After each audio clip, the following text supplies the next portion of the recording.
मांग के समर्थन में, और तीसरा कि वो प्राइवेट एजेंसियां जो शिक्षा व्यवस्था में घुस करके लगातार इस तरीके के मिसमैनेजमेंट को, इस तरीके के करप्शन को सिस्टमैटिक बना देती हैं, उन एजेंसियों को, टीडीपीएल जैसी एजेंसियों को, एनटीए जैसी एजेंसियों को तुरंत रद्द करके इन परीक्षाओं को कराने की जिम्मेदारी सरकारी संस्थानों को देनी होगी, ताकि जवाबदेही सीधी सरकार से ली जा सके। ये 3 मांगों के समर्थन में आज हम लोगों का मार्च निकल रहा था बिरसा मुंडा चौक से।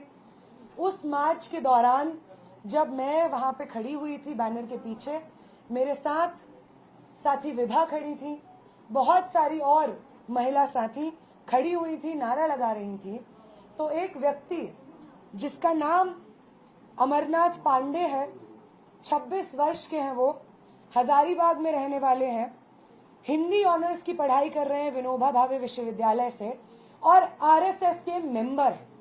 वो व्यक्ति आ करके पीछे से मेरे ऊपर इंक फेंकते हैं सर के ऊपर, और अपने इस क्रिमिनल एक्ट को जस्टिफाई करने के लिए वही करते हैं जो आरएसएस से एफिलिएटेड लोग करते हैं, और वो है धर्म का सहारा लेना।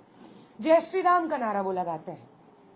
उसके बाद वहां पे जो लोग प्रोटेस्ट में मौजूद रहते हैं वो उनको पकड़ते हैं और उनको पुलिस के हवाले किया जाता है। इस वक्त वो पुलिस थाने में ही है, उनका डिटेल्स लिया जा रहा है, उनसे बातचीत जारी है।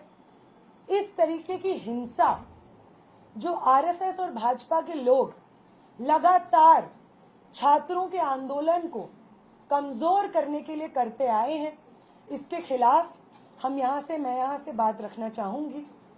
वो लोग जो क्लेम कर रहे हैं कि झारखंड में जो छात्र आंदोलन चल रहा है जयपाल सिंह मुंडा स्टेडियम में, वो हम चला रहे हैं, राइट विंग चला रहा है, भाजपा चला रहा है, और यहाँ पे हम किसी और को एंट्री नहीं देंगे, वो लोग उन्हीं मांगों के, वहां पे जो अभ्यर्थी हैं, उन्हीं छात्रों की मांगों के बेसिस पे जब हम एक मार्च निकालते हैं तो सवाल पूछना चाहेंगे हम उनसे कि क्यों आपको ये जरूरत महसूस होती है कि आप उस मार्च को डिसरप्ट करने के लिए वहां पे हिंसा करने की कोशिश करें। अगर आप छात्रों के आंदोलन के साथ खड़े हैं और सिर्फ अपनी राजनीति की रोटियां नहीं सेक रहे हैं, तो आपको इस तरीके के मार्च से कोई प्रॉब्लम नहीं होनी चाहिए जो हम निकाले हुए थे, क्योंकि उसकी सारी मांगे उन छात्रों के समर्थन में थी जो छात्रों की मांगे इस वक्त जयपाल सिंह मुंडा स्टेडियम में छात्र रेस कर रहे हैं। बहुत सारे अभ्यर्थी जयपाल सिंह मुंडा स्टेडियम से हमारे इस मार्च में शामिल हुए थे। झारखंड भर से अलग अलग जिलों से स्टूडेंट्स इस मार्च में शामिल हुए थे, अपने शिक्षा के मुद्दे, रोजगार के मुद्दों पर आवाज उठा रहे थे। फिर क्यों जरूरी लगता है बार बार भाजपा और आरएसएस को कि वो इस तरीके से प्रहार करे छात्र आंदोलन पे? क्या उन्हें इस बात का गुस्सा है कि मैं और मेरे साथी उस आंदोलन में शामिल थे जिस आंदोलन ने उनकी पॉलिटिकल पार्टी से आने वाले शिक्षा मंत्री का इस्तीफा दिलवाया? क्या ये एक बदले की भावना से सुचारू रूप से वो जिस तरीके से ऑनलाइन महिलाओं को पकड़ पकड़ के बलात्कार की धमकियां, जान से मार देने की धमकियां दे रहे हैं, उन महिलाओं के ऊपर टिप्पणियां कर रहे हैं, 6 एफआईआर 15 साल की एक लड़की पे कर रहे हैं, इसी नफरत और बदला लेने के एजेंडे से क्या आरएसएस के लोगों को ये बात कही गई है कि आप जाइए और वो तमाम लोग जो जंतर मंतर के आंदोलन में शामिल थे उन लोगों के ऊपर इस तरीके की हिंसा करिए? ये पहला सवाल है जो मैं चाहूंगी प्रेस के माध्यम से हम पूछे, उठाएं। अगली जो चीज है जिसपे हम बात करना चाहेंगे वो ये है कि वो पॉलिटिकल पार्टीज जिन्होंने पिछले महीने में जो हमारा छात्र आंदोलन चल रहा था धर्मेंद्र प्रधान के इस्तीफे के लिए, उसमें अपनी एकजुटता जाहिर की, समर्थन जाहिर किया। हम एक्सपेक्ट करते हैं कि वो पॉलिटिकल पार्टीज जो इंडिया अलायंस से हो सकती हैं, जेएमएम हो सकता है, अगर वो हमारे छात्र आंदोलन का समर्थन कर रहे थे तो उन्हें जयपाल सिंह मुंडा स्टेडियम में जो छात्र संघर्ष कर रहे हैं उनकी मांगों को भी मानना होगा, ताकि वो ये फर्क दिखा सके कि छात्र विरोधी भाजपा सरकार के खिलाफ हम सब संगठित क्यों हैं, और छात्रों के हित में अगर वो सही मायने में है तो छात्र आंदोलन जो झारखंड में चल रहा है उसकी सभी मांगों को यहाँ पे झारखंड की सरकार माने। ये हम आखिरी बात मीडिया के माध्यम से सरकार तक पहुंचाना चाहेंगे। नेहा जी, सवाल ये है कि आरएसएस जिस तरीके से काम करती है उसका रजिस्ट्रेशन भी नहीं होता है, उसके कार्यकर्ताओं का भी रजिस्ट्रेशन नहीं होता है, तो कैसे साबित हो पाएगा अदालत में और दूसरी जगहों में कि ये आरएसएस का ही है? हमने देखा है कि गोडसे को भी साबित नहीं कर सकी थी सरकार की वो आरएसएस का है। सर, आप कितना ही व्हाइट वॉश करने की कोशिश करें किसी चीज को, जो व्यक्ति फोटोज डाल रहा है, आरएसएस के लिए पोस्ट कर रहा है, उसके प्रोग्राम्स में जा रहा है, ऑफिशियल रूप से जान से मारने की धमकी दे रहा है अपने सोशल मीडिया से। अभी पुलिस इस चीज को और आप सबके सामने अपनी तरफ से भी रखेगी। हम उम्मीद करते हैं प्रशासन अपना काम करेगी और ये हमला, जानलेवा हमला जो हुआ हमारे साथियों के ऊपर, इस मार्च में जो महिलाएं शामिल थी उनके ऊपर, इस चीज के लिए कौन जिम्मेदार है, वो कौन सी राजनीतिक समझदारी से आता है, कहाँ का है, और प्रशासन और पुलिस उसके खिलाफ क्या एक्शन लेगी। पुलिस की तरफ से हम चाहेंगे कि ये चीज जारी हो, फॉर्मली जारी हो। बाकी पॉलिटिकल आइडियोलॉजी किसकी क्या है, आज के समय पे सोशल मीडिया पे चिल्ला चिल्ला के सब लोग कह रहे हैं, सोशल मीडिया के माध्यम से वीडियो बना के कह रहे हैं कि जान से मारने की धमकी दे रहे हैं। तो आप कौन सी आइडिया से एफिलिएटेड हैं, ये आज के समय में अंदाजा लगाना बिल्कुल मुश्किल नहीं है। नेहा जी, एक सवाल होगा कि क्या आज के मार्च के बाद आप लोगों का ये आंदोलन रुक जाएगा या आप लोग अब जयपाल सिंह मुंडा स्टेडियम में जाकर स्टूडेंट के साथ भी बैठेंगे? साथ ही मुझे लग रहा है मैं ये करेक्ट कर दूं, जयपाल सिंह मुंडा स्टेडियम में जो प्रदर्शन चल रहा है, पहले दिन से आयशा के साथी वहां पे उन्हीं टेंटों में बैठे हुए हैं पहले दिन से।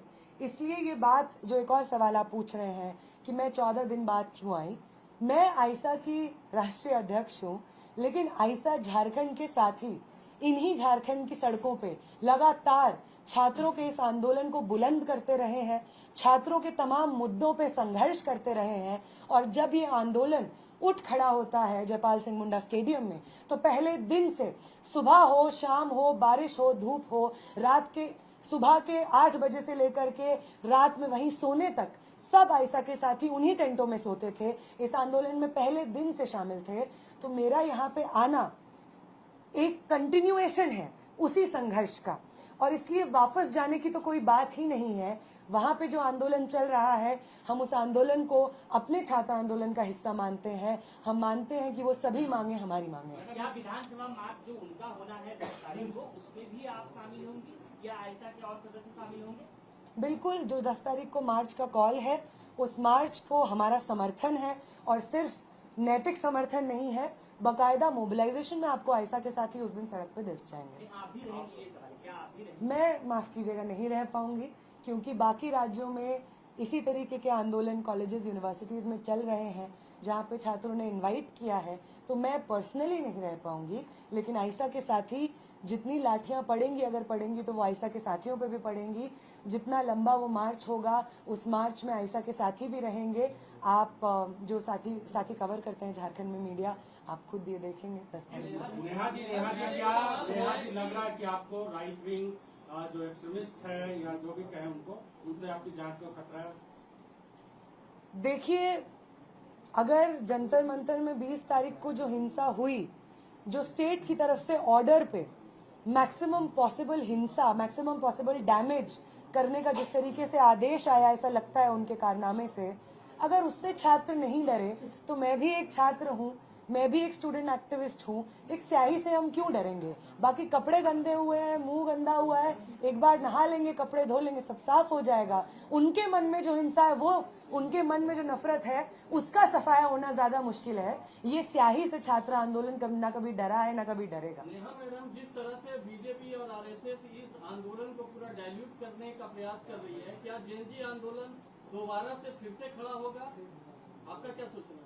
देखिए, वो जेनजी हम इसलिए कहते हैं क्योंकि एक यंग, इस देश का यंग मास, जो कि अभी आने वाले कुछ समय में वोट करने के लायक बनेगा, या अभी पिछले कुछ सालों में वोट करने की एज में आया है, तो जेनजी का वो टर्मिनोलॉजी होता है। और उस लिहाज से बहुत सारे ऐसे स्टूडेंट्स जो जेनजी हैं, वो इस वक्त बैठे हुए हैं जयपाल सिंह मुंडा स्टेडियम में। इसलिए भाजपा, आरएसएस चाहे तमाम कोशिश कर ले, प्रधानमंत्री वीडियो पे वीडियो बना दें, उनके सांसद पार्लियामेंट से अजीब अजीब हरकतें करें अपने आप को जेनजी के प्रति रिलेटेबल बनाने के लिए। मोहन भागवत चाहे जेनजी के साथ वार्तालाप क्यों ना कर ले, उन्होंने जिस तरीके का धोखा इस देश के जेनजी नौजवानों को, मिलेनियल हर जनरेशन को दे दिया है, वो हम सब के दिलो दिमाग में बसा हुआ है। इसलिए स्टूडेंट मूवमेंट को हाईजैक करना उनके बस की नहीं है और ना उन्हें आता है कि स्टूडेंट मूवमेंट में ऑनेस्टली हिस्सा कैसे लिया जाता है। अगर उन्हें आता तो ये जो आज का मार्च हुआ, जो स्टूडेंट्स के तमाम मांगों के समर्थन में ही था, उसमें ये लोग हिंसा नहीं करते। जब आप 14 दिन हो गया आंदोलन का, 14 दिन से जो स्टूडेंट है लगातार आंदोलन कर रहे हैं। उनके नेता दीप्ति जी वहाँ मुंबई में बैठे हैं, वो कह रहे हैं कि हमारा नैतिक समर्थन है, पर कोई बड़ा चेहरा आया नहीं। आप उस मंच में थे, सीजेपी का सपोर्ट या रोल आज के इस मूवमेंट, आपका क्या टेक है? साथ ही मैं सीजेपी से हूँ नहीं, आप उस मंच पे हम तो मेरा ये जानना है, क्योंकि आप उस मंच पे थी, आप भूख हड़ताल में शामिल थे, कि आपको क्या लगता है कि सीजेपी क्यों एक्टिव नहीं हो रही? रांची के बच्चे क्या बच्चे मंच पर नहीं थे, मंच पर नहीं जाने दिया था? ठीक है, ऐसा नहीं, मैं ये कह रही हूँ साथी, कर लेंगी अपने को। मैं अपने को क्यों डिफेंड करूंगी? मैं तो यहाँ पे रांची में इस प्रदर्शन में शामिल हूँ, स्टेडियम में भी मैं गई हूँ। साथी, मैं सीजेपी को डिफेंड नहीं करूंगी क्योंकि मैं जानती नहीं हूँ उन्होंने जो नैतिक समर्थन दिया है। और इनफैक्ट जितना मैं न्यूज पढ़ती हूँ, समझती हूँ, उन्होंने ये भी कहा है कि वो इस प्रदर्शन में रांची भी आएंगे, तो वो जल्द से जल्द रांची आए। मैं इसी चीज की उम्मीद करती हूँ। जो समर्थन और जो खड़ा किया था उन्होंने, वो मूवमेंट सीजेपी के नाम से और तमाम स्टूडेंट ऑर्गेनाइजेशंस के साथ, उसी मूवमेंट का जो उम्मीद था और छात्रों के साथ खड़े होने का जज्बा था, उसको वो रेप्लिकेट करें और रांची आए। हम यही चाहेंगे, बस इसी की उम्मीद करेंगे। अभी जो मूवमेंट प्रोटेस्ट चल रहा है, आप जहाँ से आई थी, सरकार के लोग कह रहे हैं कि बीजेपी के बैकअप से चल रहा है, एजेंडा जंतर मंतर में किया गया, उसका बदला लेने के लिए यहाँ पर इस तरह से किया। आप क्या बोलेंगे?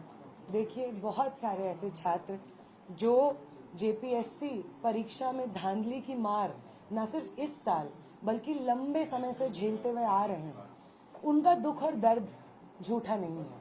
कोई भाजपा उन्हें नहीं सिखा सकती है कि आपका दर्द है।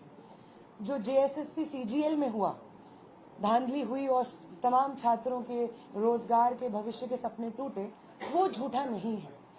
ये मूवमेंट छात्र अपने मर्जी से एकजुट होकर के लड़ रहे हैं और भाजपा इस चीज का कितना भी श्रेय लेने की कोशिश करे, वो छात्र जो जयपाल सिंह मुंडा स्टेडियम में बैठे हुए हैं, वो छात्र किसी बैनर को खुद ही कह रहे हैं कि हम बैनर के तले नहीं है। हमने एक कमेटी बनाई है, रिफॉर्म कमेटी, उसी से हम लोग जारी करते हैं अपने जितने भी कॉल्स होते हैं। तो वो ये कहते हैं। और जहां तक भाजपा और इन तमाम लोगों की बात आए, तो जैसा मैंने कहा, अगर भाजपा के लोग शामिल हैं, बहुत अच्छी बात है कि उनको देश भर में जब आंदोलन चला, धर्मेंद्र प्रधान के खिलाफ, उनकी सरकार के खिलाफ था, तो उनके अंदर छात्रों के प्रति ये सहानुभूति नहीं जगी। अब जग गई है, बहुत अचंभे और हिपोक्रेसी की बात है। लेकिन कोई नहीं, वो अगर है तो हम भी हैं। हम उस आंदोलन में भी थे जो देश भर में लड़ा गया, और हम लेफ्ट से हैं, आईसा से हैं। तो उस आंदोलन की जो सिंसेरिटी थी, जो ऑनेस्टी थी, जो झुका नहीं लाठियों के सामने, पैलेट गन्स के सामने, हम उसी मजबूती के साथ और राजनीतिक प्रतिबद्धता के साथ इस मूवमेंट में भी शामिल हैं। सब लोग शामिल हैं, सब लोग शामिल हैं। कई छात्रों से बात की हमने, कई छात्रों ने नया बोरा का खासकर विरोध किया है, क्योंकि वो दिल्ली के जंतर मंतर पर देश विरोधी नारे लगाते और उस मंच को साझा करते नजर आए, जो कांग्रेस। आप पत्रकार हैं, कौन से चैनल से आप? मैं इंडिया टाइम। किससे? India time. आप पत्रकार हैं, आपको सूट नहीं करता है कि आप इस तरीके की फेक इंफॉर्मेशन को सवाल के रूप में पूछें। आपसे मैं पूछ रही हूँ सर, मैं आपसे पूछ रही हूँ सर, आपसे पूछ रहे हैं, अगर आप मुझे एक वीडियो दिखा सकते हैं कौन सा देश विरोधी नारा लगा है। अगर भाजपा के 3 लोग आपको मिलके कह रहे हैं कि देश विरोधी नारा लगा है, और आप उसको हजारों छात्रों की तरफ से रिप्रेजेंटेशन के फॉर्म में पेश कर रहे हैं, तो ये तो सच नहीं है। और दूसरी बात, उस प्रोटेस्ट में जो जंतर मंतर पे हुआ, पहले दिन से लेकर के आखिरी दिन जब तक वो प्रोटेस्ट चला, मैं पर्सनली उस प्रोटेस्ट में हर रोज, हर सुबह, हर रात शामिल थी। एक नारा उस प्रोटेस्ट में नहीं लगा है जो देश के विरोध में हो। मोदी के खिलाफ नारा लगा है, हाँ। अमित शाह के खिलाफ लगा है, हाँ। धर्मेंद्र प्रधान के खिलाफ लगा है, हाँ। ये जनप्रतिनिधि हैं, इनका काम है जनता के मुद्दों को एड्रेस करना, जनता को सर्व करना। अगर ये जनप्रतिनिधि अपना काम नहीं करेंगे तो उनके खिलाफ नारे बिल्कुल लगेंगे। इस व्यवस्था के खिलाफ, शिक्षा व्यवस्था के खिलाफ नारे बिल्कुल लगेंगे। और किसी मंत्री के खिलाफ नारे लगाना, भले ही वो प्राइम मिनिस्टर क्यों ना हो, भले ही वो होम मिनिस्टर क्यों ना हो, शिक्षा मंत्री क्यों ना हो, उसे एंटी नेशनल नहीं कहा जाता है, उसी को सही नेशनलिज्म कहा जाता है।